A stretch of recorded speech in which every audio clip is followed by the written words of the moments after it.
বন্ধুরা, রান্নাবান্না হয়ে গেছে আর আজকে অনেকটাই বেলা হয়ে গেছে, কারণ আমার আর বুলবুলের আজকে প্রচুর কাজ ছিল। দুজনে মিলে কাজ করে স্নান করে খেতে বসেছি।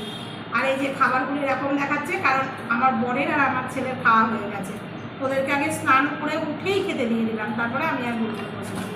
আর রান্না করেছি হচ্ছে এই যে এখানে রয়েছে তিতর রসা, এই যে বড়ি, আলু, কাঁচা কলা, বেগুন, উচ্ছে, পেঁপে আর 2-4টে লাফা দিয়েছি, সব কিছু দিয়ে করেছি তিতর রসা। আর এখানে করেছি টমেটো আর ধনেপাতা দিয়ে মুসুরির ডাল। আর ডাল খাওয়ার জন্য হয়েছিল হচ্ছে বড়া ভাজা, পটল ভাজা, ওদের খাওয়া হয়ে গেছে প্রায় অনেকটাই। আর এখানে রয়েছে লাল লাল করে ডিমের ঝোল, বুলবুলকে দিয়ে আর আমিও বসে যাই। আজকে আর বেশি কথা বলার টাইম নেই।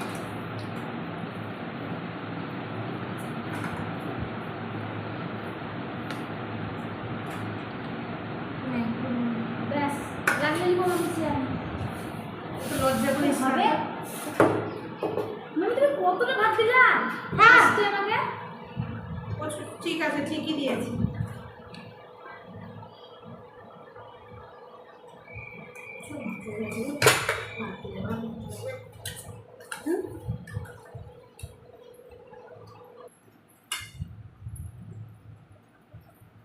একটু ধুলো নিচে, আবার বন্ধুদেরকে একটু বলো। বিশাল ধুলো নিচে। কি করছে? রাজমিস্ত্রি কাজ হয়েছে, সেগুলো পরিষ্কার করলাম। পরিষ্কার করতে করতে একটা বেলা আমাদের আপাতত অল্প পরিষ্কার হলো, এখনো কাজ কমপ্লিট হয়নি, কিন্তু নিচটা দেখতে একদম ভালো লাগছিল না। গেটে ঢুকতেই তো ওই জন্য পরিষ্কারটা করে নিলাম। ডাল নিয়ে নিলাম। তুমি ডালি বাগানে ভাতলা ডিমে যখন নিব তখন নিব। দেখো বন্ধুরা, ডালি নিয়ে দিচ্ছে বেশি।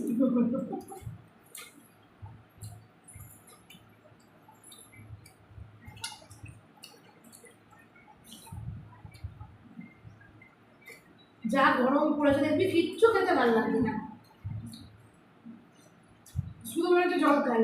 আর দেখবে আমরা ভাতটা খেতে ভোজন গরম না, কিচ্ছু খাওয়া যাচ্ছে না। অনেক গরম গরম খাওয়া যাবে না। বলি সব কাশ্মীরে বেড়াতে কি করে মেরে ফেলেছে। নতুন বিয়ে হয়েছে, নতুন বিয়ে হয়েছে, কি অবস্থা বলতো। আর কোথাও বেড়াতে যাওয়া যাবে না মনে হচ্ছে। নদীতে রান্না কিছু কাজ করলাম। আমরা তো প্রত্যেকবার বেড়াতে যাই।